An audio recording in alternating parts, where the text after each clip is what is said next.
Dream a Little Dream is a 1989 film directed by Mark Rocco and starring Corey Feldman, Corey Haim, and Jason Robards as an elderly dream researcher accidentally puts his consciousness inside the body of a bratty teenager who actually prefers the dream world over real life. VESTRON and LIONSGATE present this film for the first time on Blu-ray with a new HD 2K restoration. Hey, what's up everybody, and welcome back to the Mid-Level Media channel, your hub for everything physical media and entertainment. I am Ken here today, guys, to talk about Dream a Little Dream, the latest VESTRON video and LIONSGATE release. This is spine number 25 in this VESTRON video line, and I'm so excited to talk about this little 80s hidden gem. I knew nothing about this movie until it was announced to come out from VESTRON Video. But yeah, starring the two Coreys. Don't have very much experience with them and their movies as well, but heard good things about it, so I was excited to get it. And I'll buy every single one of these. I don't care what they are, as long as they keep to that $12.69 price point. But like I said, this came out this week. This is available in stores and online right now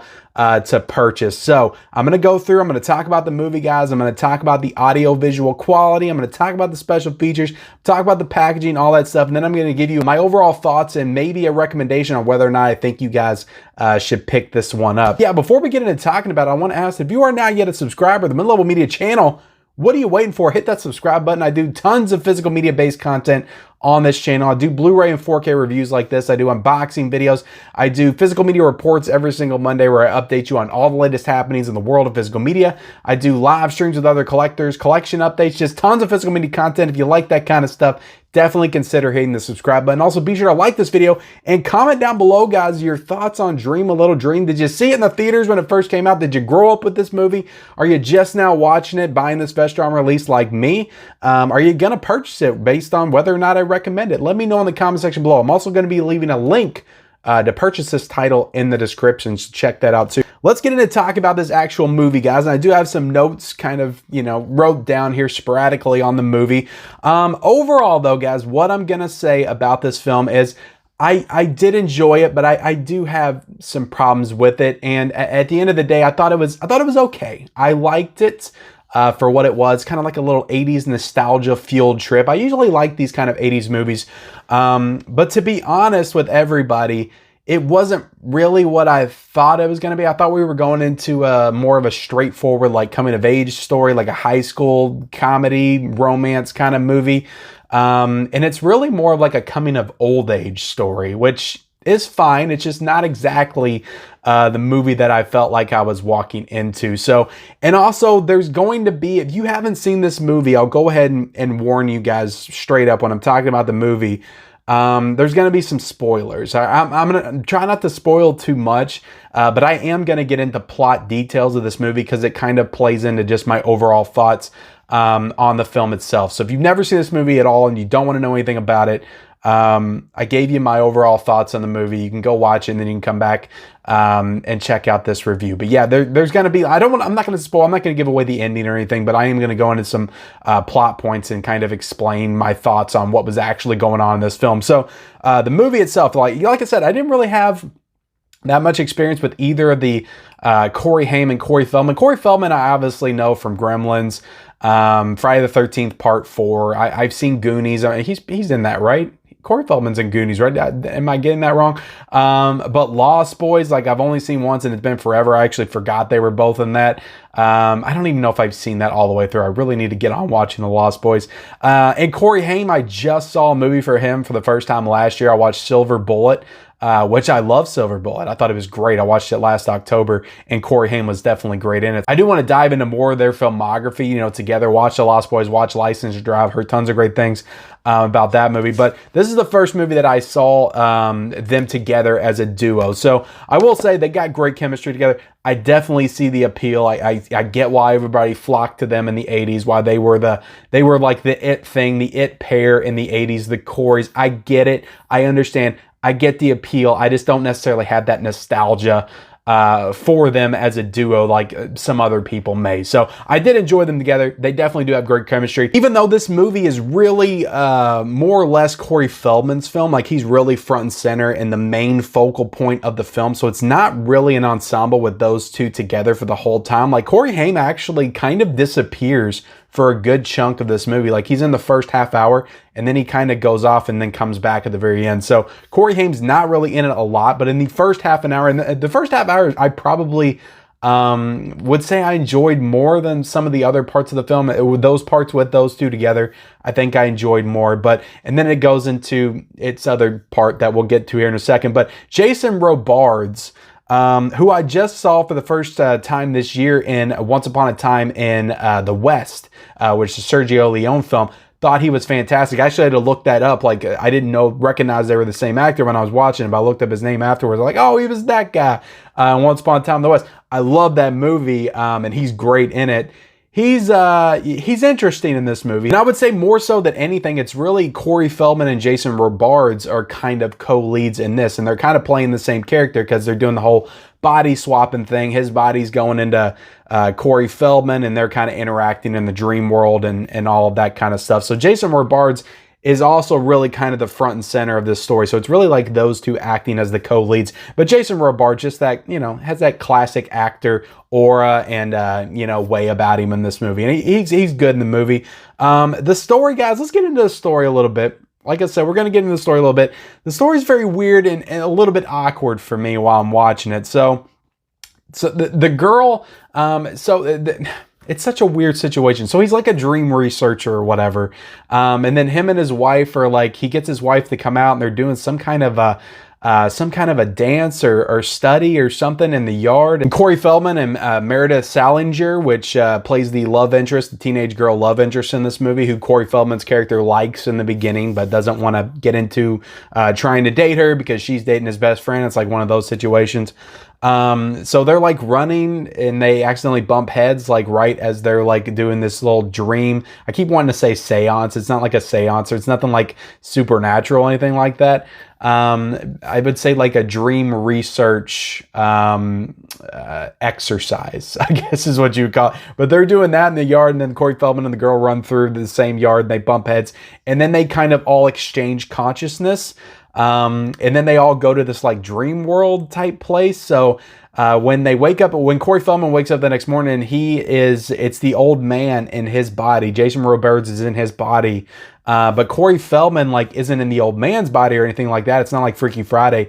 He's trapped in this like dream world. So it's very strange, just the physics of this world and the story. I don't really fully understand it, to be honest. So his body, so Corey or Jason Robards' body is in this dream world, so it gets transported there, like physically, but they set up the dream world like it's a mental, psychological place that they go to, but it's actually a physical place. It has to be for him to not exist in the real world anymore. Very strange. Like I said, I'm giving away some plot points here. But anyway, his wife is transported there as well. And also Meredith Salinger's character is there. But she's not like all the way, I guess you would say, possessing Meredith Salinger. Like the old lady's not in her, but she's in her head. But she hasn't like fully taken over. She's like still asleep. So it's a weird situation where he's trying to get this girl to fall for him, which he thinks is his wife. He knows his wife is in there, but she hasn't woke up. But it's just really the old man is trying to get the girl to fall in love with him and instead of his wife. So it's very strange. And the girl actually does fall in love with the old man in Corey Feldman's body. And it's just awkward. It feels awkward. And I don't really know what they're trying to say or accomplish with this. I get the whole thing of trying to recapture your youth, trying to rekindle your love. But his wife's not in her body the whole time. So I don't really get how that fully works as far as like a story. It's so awkward and strange. And like I said, I'm spoiling some aspects of this movie. So if you didn't want anything, you were warned, ahead of time, but it's just very strange. It's a weird story and it doesn't quite work. It doesn't quite work. It just doesn't quite work. That's all I can say about it. But Feldman and Meredith Salinger, they've got some good chemistry together in this movie. I think that they do have a sweet romance, although the romance, like in context of everything going on in the story and around them, is a little strange and feels out of place. I think that the actors have good chemistry in the movie together. And really, Feldman, they're asking a lot of him because he has to kind of portray the characteristics of this older man, and he has to be Corey Feldman's character the first 30 minutes, and then he has to kind of shift into the old man. I think he does a pretty good job at kind of transitioning between those two and their character traits. And Harry Dean Stanton shows up in this movie for really no reason at all. Like, his character really does nothing in the film. He's like the friend or something, but it was cool to see Harry Dean Stanton. The film has some cool aesthetic choices. Like, I like when they go in the dream world, how they kind of have this blue hue over it when they go there. And overall, it's just a good looking movie, good looking 80s movie. It's got some cool like colors and stuff like that in the movie. So I like the look of the dream world visually and some of the other visuals that we get in the movie. The soundtrack's like a cool mix of like the old like 40s, 50s, like Frank Sinatra's type music that the old people like to listen to. And then they also had the 80s music mixed in there as well. They have several renditions of like Dream a Little Dream in the musical track as well. So I did like the soundtrack to this. So overall, I guess what I'm saying, this is a weird movie. It's a weird movie. It's just strange that somebody actually wrote this and it actually got approved to come out. I'm pretty sure this one came out in theaters, but I could see people, because the movie has like a 35 on Metacritic or something, I could see people watching this and being like, what the hell is this movie? But at the end of the day, I enjoyed it. I like the fact that there's movies like this that exist, even though they don't completely work story-wise. I appreciate them, you know, just for their nostalgic qualities. And even though I don't have any personal nostalgia for them, I know probably a lot of people do. So I like this movie exists. I enjoyed it. I don't really, you know, see myself returning to it very often. So I'll give it a 3 out of 5 for an actual film itself. So let's get into the transfer of this VESTRON LIONSGATE release. So I thought it was a nice transfer. It wasn't the cleanest at times, but you know, for this being the first time on Blu-ray, this is the first time you get to see this movie on Blu-ray since its DVD release. I thought it was pretty good. It definitely has to be the best it's ever looked. Like I said, it has some really nice visuals to it, a good visual aesthetic and quality. So it looked good in the HD format. So overall, the transfer, it's not perfect. They definitely could have cleaned it up just a little bit better, I think. But overall, it's a nice transfer. It's a solid HD transfer for this Blu-ray. So the audio is a DTS HD Master Audio 2.0. So fine audio from what I heard. It works well with the soundtrack mix. Now let's move into the packaging, guys, and I'm going to show you a little unboxing as I talk about it. This artwork, and I tried to look up like who the artist was, but they don't promote the artist on the packaging like Shout Factory or Scream Factory usually does. But damn it, this isn't like some of the best artwork that Vestron Video has ever done in this line. Like, I think that this is maybe the best artwork they've ever done. Like, definitely sold me on the movie, hands down. I love the pinks and the purples and the blues. And it's such great artwork. And it has so many like images and, you know, characters from the movie and stuff. Just says a lot about what this film's actually about. So I love it. I love the font work of Dream a Little Dream. So I'm a big fan of this packaging, guys. I need to know the artist's name. Let me know in the comment section below if you guys can figure it out for me. But you also get a digital code with this release, which again, like these are very cheap releases, only $12.69. So it's just another plus in a long series of pluses with these Vestron Video releases. So yeah, packaging, I'm a big fan of. You get some really cool disc art on here. So overall, guys, packaging is top notch. I love these Vestron Video releases. Now, as for the special features, guys, and this is the really cool part of these releases, again, these are very cheap, but you are getting like Shout Factory, Scream Factory, Arrow Video type special features. Like, Vestron's been doing a great job with these special features, but you get a new audio commentary. At least I think it's a new audio commentary. I looked on blu-ray.com. It didn't promote it as new. It actually didn't promote it at all in the Blu-ray's release, press release on blu-ray.com. But on the back of this, it says audio commentary with film historian Jarrett Gahan. So it's possible that was on the DVD, but I listened to about 20 minutes of it. It sounded like it was filmed not too long ago, like it's a newer release, but let me know if I'm wrong about that. So I think that's a newer audio commentary. Really cool audio commentary. He gets into the entire history of the Hames filmography, like just in the first 20 minutes of the part that I listened to. So I imagine he goes even more in depth with the two actors and their relationship to each other when filmed. So good audio commentary. You also get a new interview, guys.